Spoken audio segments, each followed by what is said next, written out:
So I know we've done this before, and like you're like super famous in the biomechanic world, but still, can you like introduce yourself for the audience? Yeah, no, man. Thank you so much for having me. I don't know about famous, but I've been doing this I've been posting on Instagram and doing education for the last 3 years now, since the beginning of COVID. So I'm an exercise physiologist, strength conditioning coach outside of Toronto, Canada.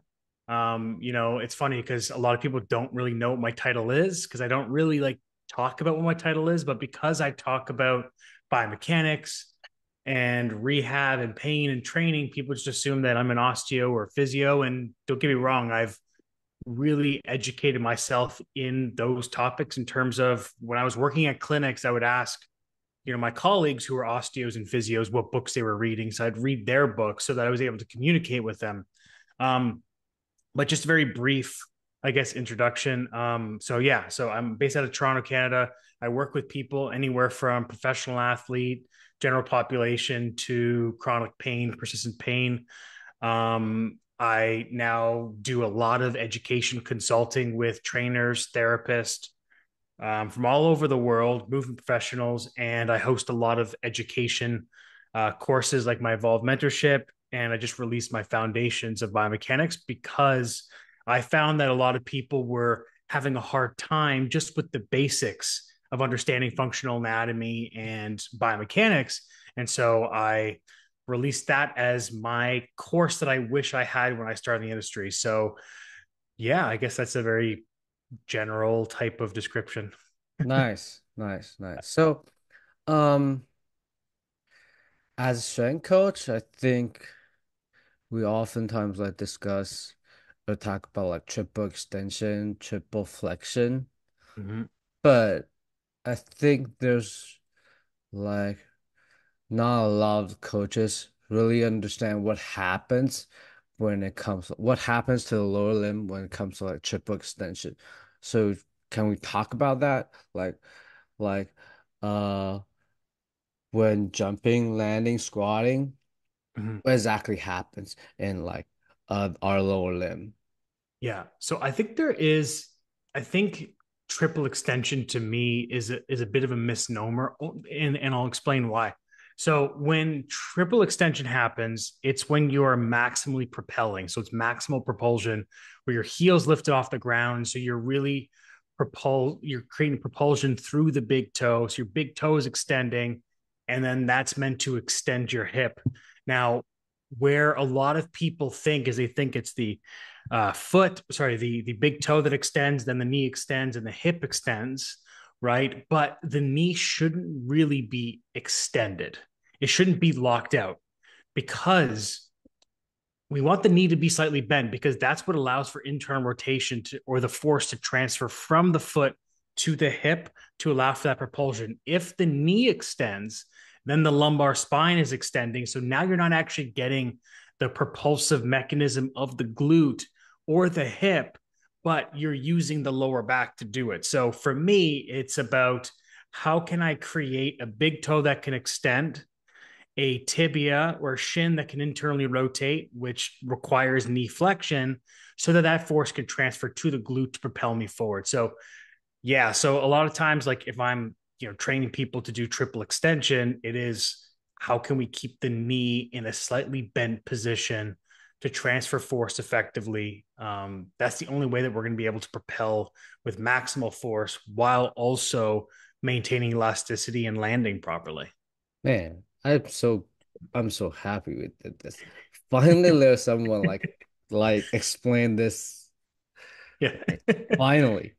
Yeah. I mean, look, we could call it triple extension for like ease of like language, but as long as you understand that the knee should be held in a somewhat isometric fashion so that things move around it, I mean, that's kind of the key Yeah. because if you actually think about the process in order to get to that triple extension, I try to relate a lot of things back to gait just because it seems to be like the model of movement that can be applied because like if we're just thinking about joint by joint, then it's kind of like you kind of get lost in the weeds only because it's this reductionist model, right? We don't understand how the knee can now integrate with the rest of the lower limb, for example. But if you look at gait, every single phase of gait is it has its own unique biomechanical aspects, and that it's not just bones and joints, but it's also tissues and the ability for the tissues to yield and overcome or become concentric and eccentric. And so when we think about how we get to the triple extension, the knee and the hip have to be slightly flexed to some degree. So think of like the front leg of a split squat. Then it transitions into the leg directly underneath us. That's kind of like at the top of a step up. And then finally, you go into that triple extension where you're either going straight up vertically or you're doing this horizontal force vector. So now think about the back leg of a split squat, right? But in order to get to that position, we have to have the leg in front of us, then underneath us, and then behind us. And in order for that to happen effectively, that knee needs to stay slightly bent. And it bends, it is extending, but it's not extended. So it's not this fixed, extended position. It is this knee that is bent, and then it goes into more of an extended position, but it still maintains, let's say, arbitrary number, like a 5-degree bend. And that's why personally, I like to people having pain around the knee or just to teach knee mechanics, like be able to handle load, like because the knee requires it handles a lot of load, it is a major force absorber. So I'll do like leg extension holds, but I'll make sure that the knee stays unlocked, maybe just like tiny bit. And then I hold that position and you'll feel a lot of VMO, not a lot of outside quad, but it's really to maintain or teach low tolerance around the patella. Nice, nice, nice. Yeah.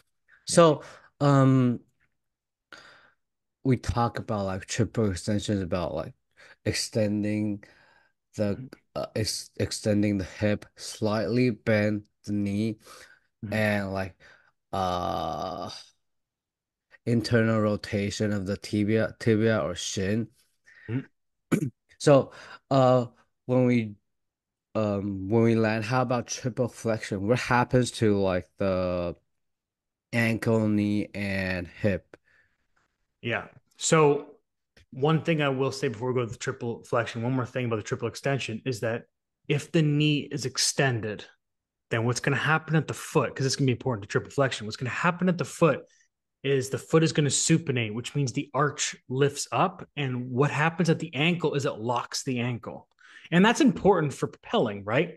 But the thing is if I've hyperextended my knee, then the ankle locks, lifts up the arch, and then I'm going to have a harder time extending my big toe because my big toe is kind of already going to be in this extended position, right? So that's another reason that we should be teaching keeping the knee slightly flexed. And I don't mean like really bent. I mean like it's marginal, but it's unlocked, right? I don't want that hyperextension.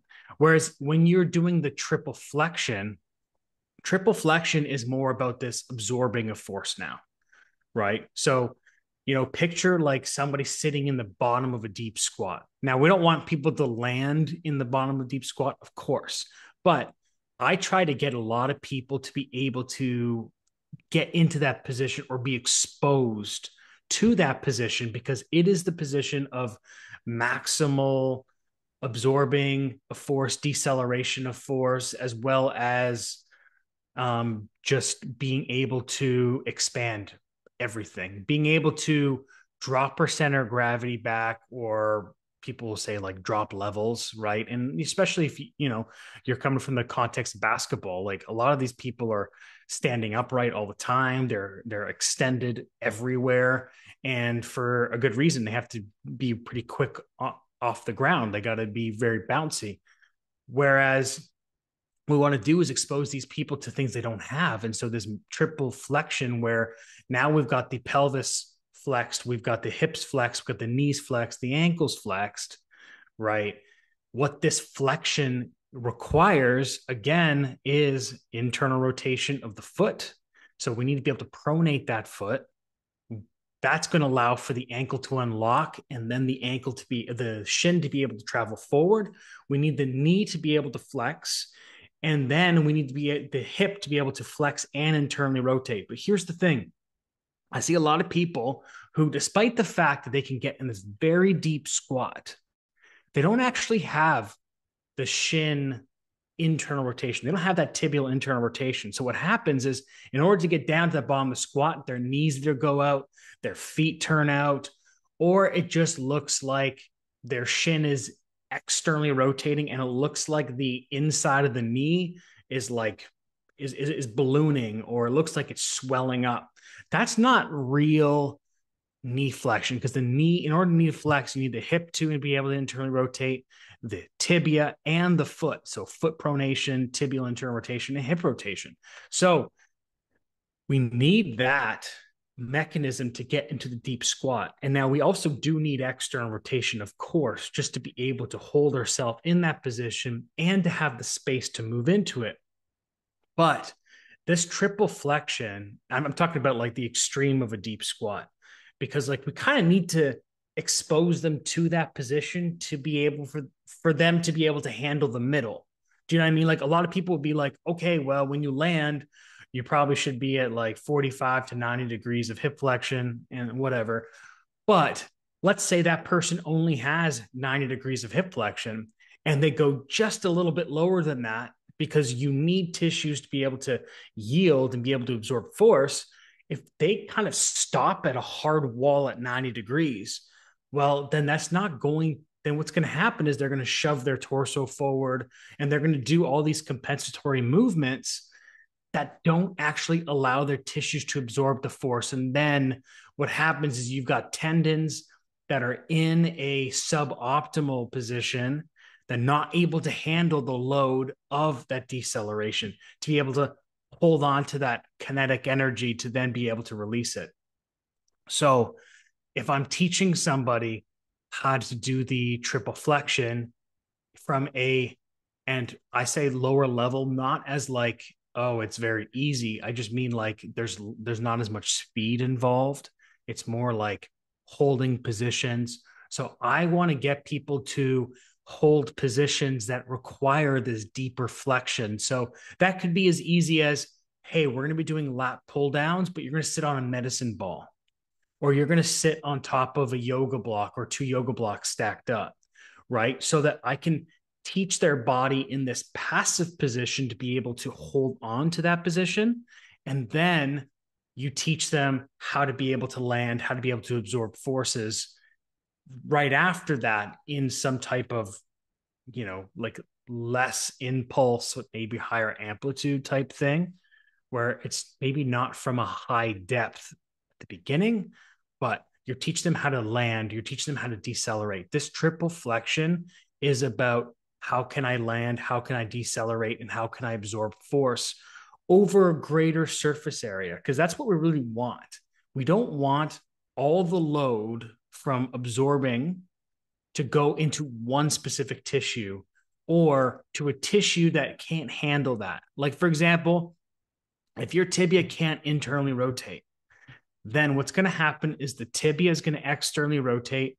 And relative to that external rotation, the femur looks like it's internally rotating. What that does to the patellar tendon is it twists the patellar tendon like you're twisting a towel. And so now one side of that twist, instead of absorbing force to the entire tendon, you get it right in the insertion point of the tibia, right? And so then people complain about jumper's knee and all these other things, or patellar tendonitis, right? But if I were to unring the towel, so now the towel is nice and loose, now when I land force, it can act like a spring again, right? So that's just an example of, okay, we got to restore internal rotation of the tibia to be able to get that triple flexion. Nice. I just read a book about sprinting, and Mm-hmm. it said how important the knee should be like stiff enough to transfer the force. Just correlate Mm-hmm. to what we're discussing today. Exactly. So, um, just to summarize what we said, So what happens in triple extension is like feet, but sorry, triple flexion is feet the ankle internal rotate, am I right? Yes, the foot pronates. Yeah. And shin internal rotate, Yep. and the femur also internal rotate, Yeah. and the hip internal rotate. And what Exactly. happens in the triple extension is just the opposite. Am I right?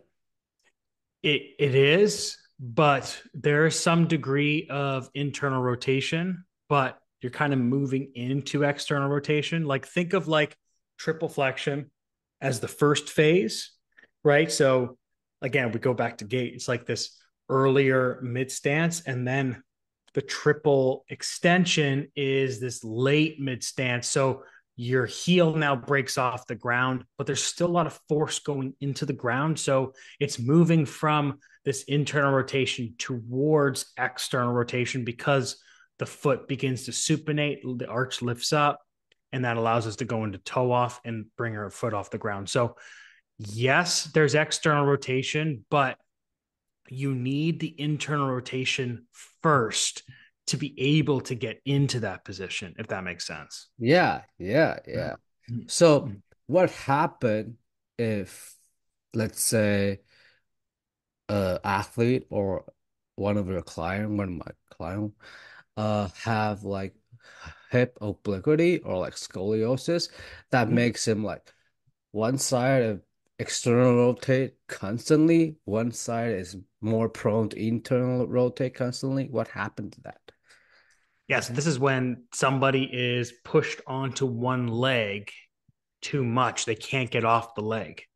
And so if you think about cutting, for example, right, let's just say that my pelvis is turned to the right.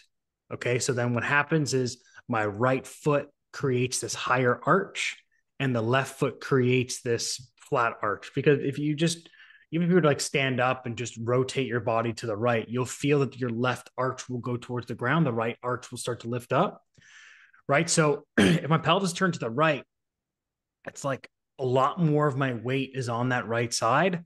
So I'm very good at getting into a cut on that right side. But getting out of the cut is very difficult because getting out of the cut requires me to propel off that right side. So get to that triple extension on the right to be able to try to get that triple flexion on the left. So if my pelvis is turned to the right, my left side is in this constant state of triple extension, and my right side is in this constant state of triple flexion. So what I need to do is I need to teach the left side how to go into a cut or how to triply flex, and I need my right side to triply extend, right? But you're going to have to do it, you're gonna have to reverse engineer and be like, well, how do I get that right arch down? I need the hip, the tibia, and the foot to all internally rotate for that to happen, right? So it's not just about doing these pronation drills. I mean, they can help, but it's more like how do I get all three together at the same time? Because if I don't, then I'm not gonna be able to push the other side because like what I'll see is like a lot of people do like these pronation drills and they'll turn their hips away from the shin that's moving forward or the knee that's moving forward, and then that's just creating external rotation. So you're not actually getting that that propulsion that we are looking for on that right side. So yeah, so if I'm looking at somebody who has this pelvic obliquity, they're going to have a harder time going to the other side, and so we need to be teaching hip extension drills on that on the side the pelvis turning towards, and then we need to be teaching hip flexion based drills on the side that's being turned away from, if that makes sense. Yeah. Yeah. So, uh, can you give us an example? How would you prescribe exercise for that? Yeah. So think of somebody, let's say I'm doing let's just do the split squat. Okay. But let's just, because I don't necessarily want you to think in a strength program that we're going to be doing an exercise for two different sides. It's like, let's just say you prescribe your athlete a split squat. Okay. Now, how would we change it based on that? Because remember, we want to get out of the cut on the right, and into the cut on the left. Okay. So now we can play around with how we hold the load. So I'm going to do a split squat with my right foot forward first. Okay. So I want the right foot forward first, left foot back, and I'm going to hold a dumbbell or kettlebell in my right arm. Okay. What that's going to do is that's going to make me heavier on that right side. So as I'm coming up out of the split squat, my body's going to want to push more force into the ground.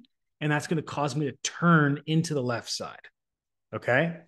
So that's that's what we can do. So we could really, if we really want to get it, what I'll do with people is I'll do the kind of like, I guess called offset. So right arm's holding kettlebell, left arm's holding a rack. Because when I pronate my right foot, my body now turns towards the left, right? So if my body's turned to the left, I need my left upper back. I need my left back part of my pelvis to open up. So holding a rack position on that left side keeps that space open to allow for that pronation to happen. Otherwise, what I often see, especially with stiff people, is if I teach them pronation on the right, they may not have that left upper back open. So it almost looks like they're kind of like laterally shifting versus creating the rotation. So that left rack position, right suitcase position is a great way to kind of get that rotation. You could do walking as well, like that. But let's stick with a split squat. So let's pretend like I'm not using the rack. I'm just saying that's like even a bonus to use. So I got the right foot forward, right suitcase. Then after one set, I switch to the next leg. So now I'm doing the left leg and I keep the kettlebell in my right arm. So now the left leg's forward, my right hand still holding on the kettlebell. And now that right leg that is now extended. So I'm still teaching how to propel off the right leg. And now I'm teaching you how to turn into the left. Right. So that's just an example. I mean, if you want to do things very differently on each side, then I would say do a step up on the right, do a split squat with left leg forward on the left, like a front foot elevated split squat, right? Cool, cool. So, uh, how like we talk about internal rotation, external rotation, the hip, and in the femur and in the ankle. So, how important is like the internal rotation is if you have the mobility of internal rotation? How important is that? Internal rotation is your ability to absorb force in some degrees when your hip is flexed and then produce force. So if you don't have internal rotation, you're not going to be able to propel off of the big toe. Your knee is not going to be able to stay unlocked. So you're going to hyperextend your knee and you're not going to be able to extend your hip. So you're going to extend your lower back instead, or your base of your neck or your shoulder. So think of like your shoulders rounding forward, right? Because so if I can't internally rotate, I'm going to shift my center of gravity towards my toes in some other way. That's not very effective. So I'm going to hike the hip up. I'm going to I'm going to extend the lumbar spine too much. I'm going to round my shoulders. I'm going to push my head forward and do all these things that are going to try to create internal rotation, but it's fake. So think of somebody as walking or running like a duck, right? Like with their feet turned out all the time. Like that is somebody who cannot internally rotate. But so what they do is they turn their feet out, they push their center of gravity forward. And then that center of gravity shift is kind of dumping the foot in. It's not real pronation, but for some, it can get the job done, but it's just not sustainable. It's not like the tissues are not being loaded effectively. So maybe you start getting some overuse type of stuff. You start getting some discomfort. And the force is not able to be distributed over a greater surface area. So now you start getting localized load, and that doesn't feel very good. So if you cannot internally rotate, you probably can't land and you probably can't propel.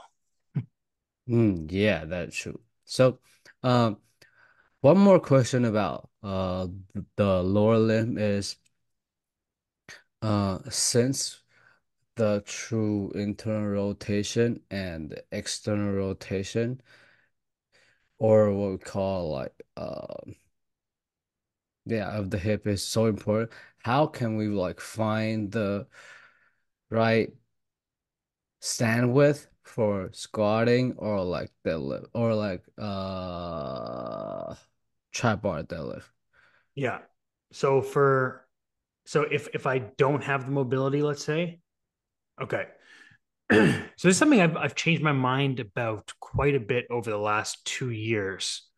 And it really goes into the concept of basis support.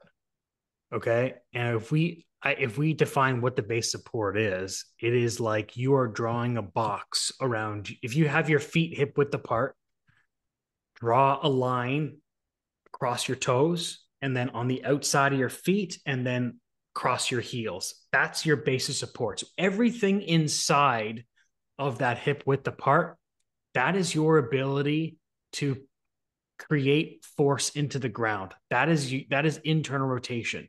Everything outside of the box is external rotation. Okay? But let's say you don't have internal rotation. Hip width apart is not an option. Can't do that anymore, right? Because you don't have enough internal rotation. So what you do is again, you shift your body forward towards your toes.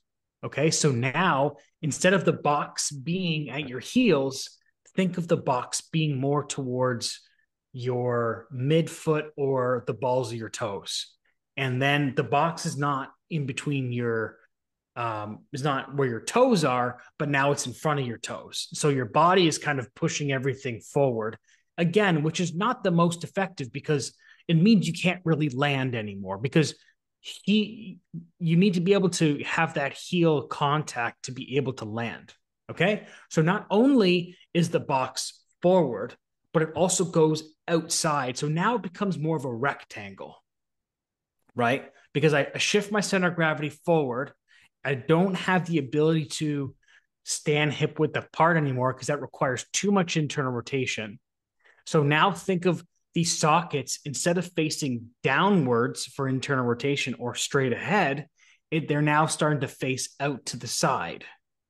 And the best way to picture it is pretend like my hand is in between your shoulder blades and I push you forward. What are you going to do? You're going to arch your back, squeeze your shoulder blades together, and you'll see from your shoulder position, your shoulder sockets are now going to start to face outwards. Okay.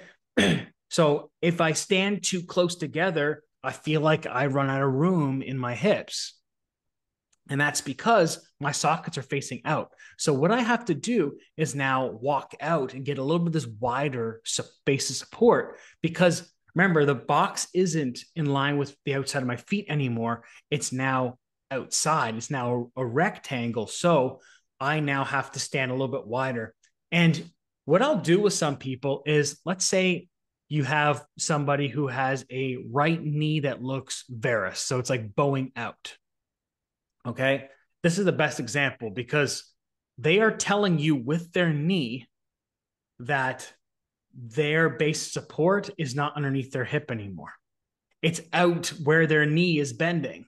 So, what I'll do with some people is I will get them just to walk that right leg out a little bit by little until it looks straight. The knee, if you get to a certain point, the knee won't look like it's bending anymore.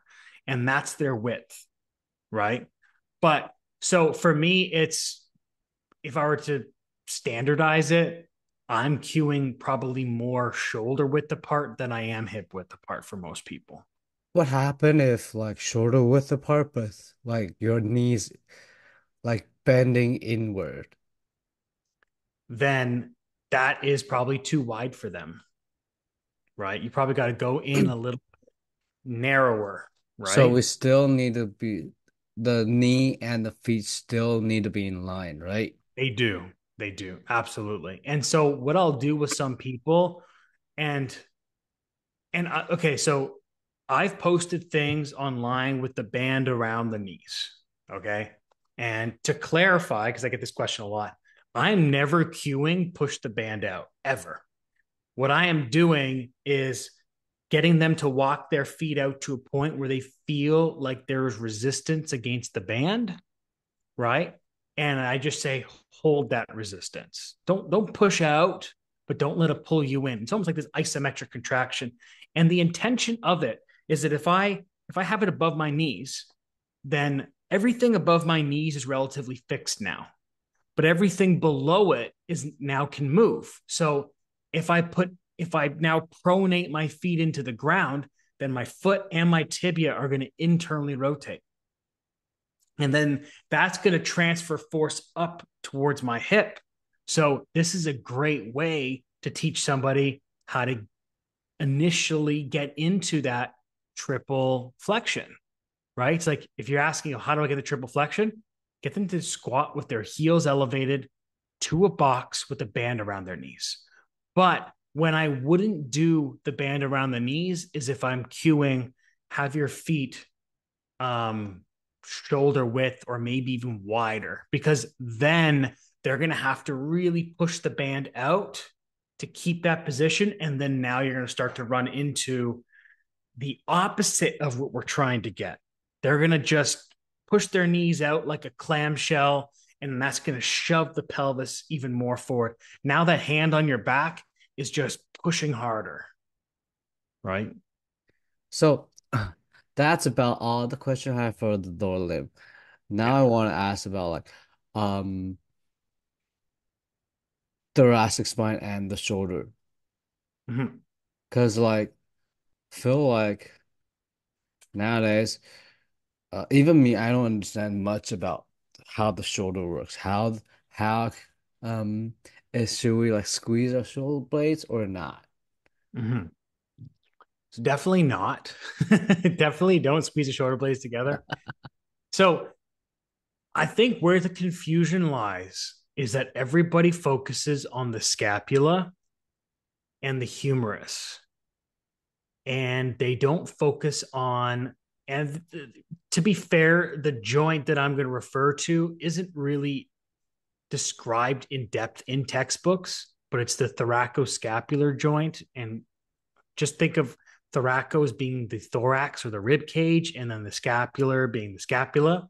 And essentially, what I mean by that is it is the rib cage shape underneath the scapula. And if you take a scapula, I've done, in school and even after school, I did a lot of like cadaver studies to see like how these things move and stuff.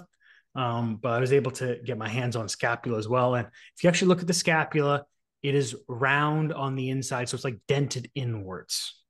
Okay, so it's this concave shape. So, in order for that to move effectively, it needs to have a round surface in which it sits on. So, this convex shape. And that is the rib cage, right? So, if you are to squeeze your shoulder blades together, again, people are focusing on what the scapula is doing. But really, what is happening is the scapula is going to move based on what the rib cage is doing. So if I squeeze my shoulder blades together, what is actually happening is my thorax or my rib cage is just moving forward away from the scapula. So the scapula gets left behind. And when it gets left behind, it's going to start to move towards the spine, right? Whereas if I flex my rib cage, so I push my rib cage back. So pretend my hand is on your chest and I'm pushing it in between your shoulder blades. The scapula are going to move away from the spine to allow for that rib cage to come back. So if we talk about how the scapula actually works or how the shoulder works, we need to think about, first of all, how can I put the rib cage in a position that allows for the maximal relationship between the scapula and the rib cage? And then, secondly, by maintaining that position, that thorax position, how can I maintain that relationship as my arm goes overhead? And that requires a breakdown of what scapulohumeral rhythm or upward rotation of the scapula is. Okay. So, what actually happens is we have 180 degrees of shoulder flexion. From 0 to about 45, 60, the scapula does not move at all. Okay. So, if I'm lifting my arm from my side of my pocket towards basically like I said, like nipple level, right? Nipple level, my scapula does not move. And what is actually moving is the rib cage. So it's like as I'm lifting my right arm, my rib cage is actually turning towards that arm. It's hard to see. It's, you don't really see it, but that's effectively what's happening because the scapula is not moving. So what I have to do is I have to flex my spine on that side to maintain that relationship so that when I hit 60 degrees, now the scapula begins to upwardly rotate on this round surface. Scapula only moves 60 degrees. So we have 180. That means that only 60 out of the 180 is the scapula moving. Okay. So now from 60 to 120, that is where upward rotation happens. Past 120, there's no more movement in the actual shoulder joint. So now we have to rely on the thorax again. So 60 to 120, the thorax is kind of extending because now the scapula is kind of coming around the rib cage and lifting up. Then once I get to about 120, the scapula begins to posteriorly tilt because the base of my neck, that upper rib cage, begins to flex to be able to get into that position. Where people have trouble is if they can't flex that upper rib cage, they push their head forward to get into that position. And the best way to picture this is think of somebody who's doing a clean, right? Or they're doing a snatch at the top of the snatch position. Their head's really far forward. Those are people that can't keep that upper back open. So they shoot their head forward and shrug their shoulders to be able to get there. So we need our rib cage to maintain a flexed position, the lower rib cage, middle rib cage, upper rib cage, so that the scapula can move. And then we get the full shoulder flexion. So it's less about pulling and stretching the shoulder capsule and more about how can I get my rib cage to move so there's not so much tension placed on the capsule. That's why like thoracic mobility is so Mm-hmm. important for like shorter mobility. Am I right? Absolutely. And especially with if you're working with basketball players, for example, like these guys, their mid back are just so crunched, right? Like it's extended, it's this flat, they call it flat T spine, right? Um, like teaching them to do like, for example, like a landmine press and emphasizing the reach. And what I mean by reach is even if you got them to hold on to their chest, it's like reach so that their shoulder comes around, not that they're reaching forward and bringing their whole body with it, but it's like, how can I get my shoulder to move around my chest? Right. So yeah. To flex the thoracic spine. So it says, yeah, exactly. Exactly. Right. So it's like, hey, when you're doing a cable press, make sure you really punch at the end. Or when you're doing a cable row, really allow the cable to win. So that's what I cue. I'm like, let the cable win at the end and then maintain that position as you row. Right. So let it pull you forward and then you feel that your upper back is kind of flexing. And they shouldn't be losing height. Like I don't want them to slouch. They should be able to maintain the same height and then allow their scapula to move around the rib cage. So that's what like that's gonna fix what you mentioned like when people do snatches their head pop forward. Exactly. Exactly. Absolutely. If you think about a basketball player too, you know how we talk about like varus knees, right? Think about a basketball player setting up to about to shoot. They're about to shoot the ball. Okay. And let's say they're a right-handed shooter. What they need to do is they need to tuck that right arm underneath and think of like almost like a front squat position to then be able to propel. If they don't have that internal rotation of their shoulder, or they don't have that rib cage position we're looking for, then their elbow is going to be out to the side as they shoot. Their consistency is going to be less. And, I've worked with some people who experience a lot of outside elbow stuff because of it, because they're not in the position. And just by clearing up, in this case, shoulder internal rotation and shoulder flexion, like, it was resolved, right? So, you know, all these things are very important. Like if we're talking about the legs and everything we're talking about the legs, just think the hips are like the shoulders, the humerus is like the femur, right? And so all these things are the same. So that's where people get like, okay, I got to learn about the hip and then I got to learn about the shoulder. It's like they're the same thing. It's just the legs are on the ground, but just pretend that if my hands are on the ground, then my scapula become like the innominates having to be able to bear load, right? Yeah. Muscles change how they move based on if I'm in closed chain or open chain. Yeah. I was just gonna say that uh basically if we fix thoracic spine or the shoulder blades, I think most of the stuff from elbow, from shoulder pain, whatever, it's all gonna fix, right? 100%, 100%. And like there are times where, you know, I mean, to be completely honest, I don't see where fixing the scapula on athletes, unless you're like powerlifters and stuff, like where that is important. Most of them are already like most sports kind of put you in this extended position, right? I mean, maybe football, like an offensive lineman, that's probably fine because you need to be able to produce as much force as possible.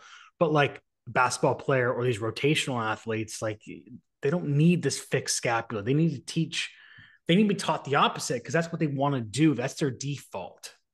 And so it's like if we talk about fight or flight versus rest and digest, it's like the fight or flight is let's lock everything up. The rest and digest is let's get the thorax moving, let's get the scapula moving, let's get that rotation, because rotation is the most relaxing and sensory thing that we can do.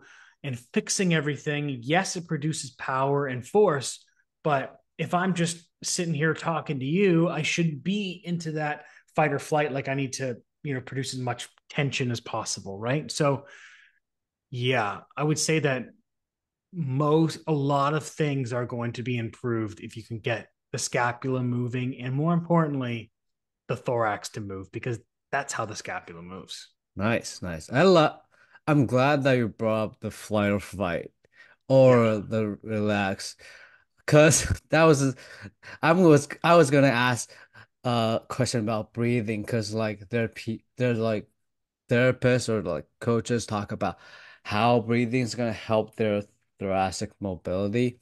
Mm-hmm. So I know you probably talk a little bit about it. Can we like dive deep a little bit about it? For sure.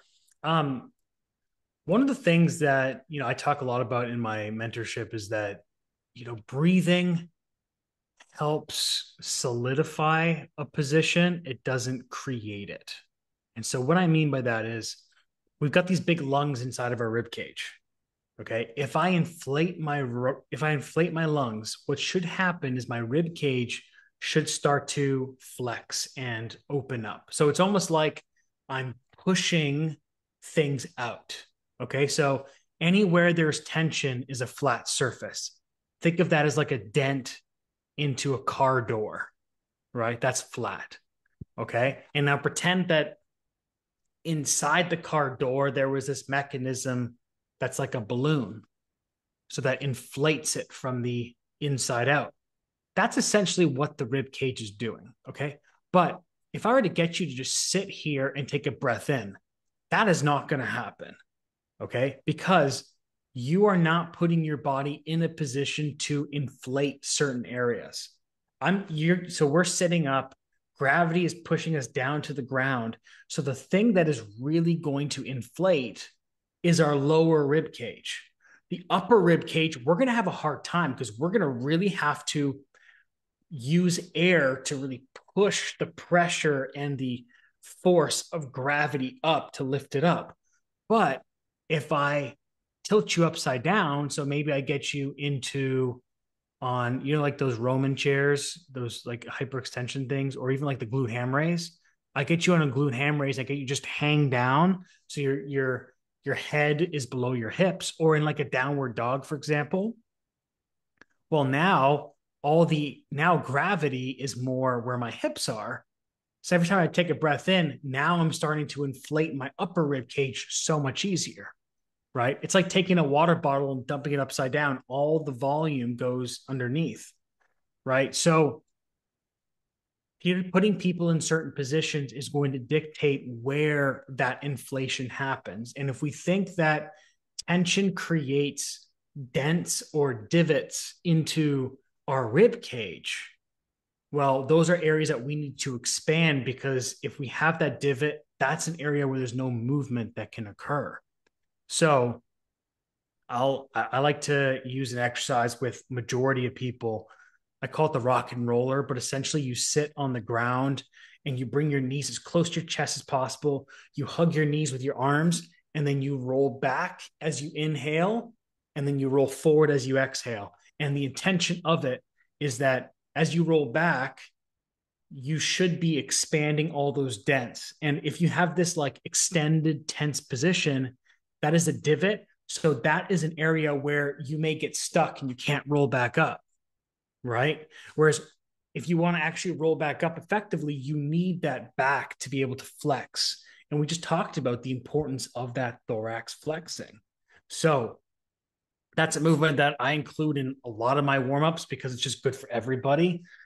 And but what I'll also do is get people in like sideline positions, and I'll put a towel underneath their lower rib cage or their middle rib cage, because I want to specifically expand a certain part of the rib cage to allow them to create the movement that I'm looking for, if that makes sense. So it's not as easy as saying, hey, if you breathe, your mobility will go back. It's like, no, you have to put them in a specific shoulder flexion, a specific position, whether that's prone, side lying, supine, to be able to get that area to expand to create movement.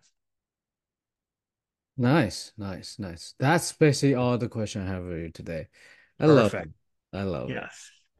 Well, So thanks so much for, for having me, man. yeah. So for those who are interested in what we're talking about today, where can they reach out to you? Where can they find your like Instagram? Yes. So you can find me on Instagram. My handle is at my first name, Alex, dot my last name, Effer, Effer. I host mentorships every quarter and really just dives way deep into these concepts. And honestly, how to assess people and get the information we're looking for from an assessment to be able to create a program or understand if their pelvis is turned, if it's not turned, and the exercises in order to kind of restore that. But from there's a lot of sports organizations that also come through my mentorship to improve sports performance. So it's not just rehab; it's also training and strength training, because it's all about principles of the body. And so, yeah, you can reach out to me on Instagram, and you could check out my courses. We talk a lot more about this stuff. And again, Eric, thank you so much for having me. Thank you.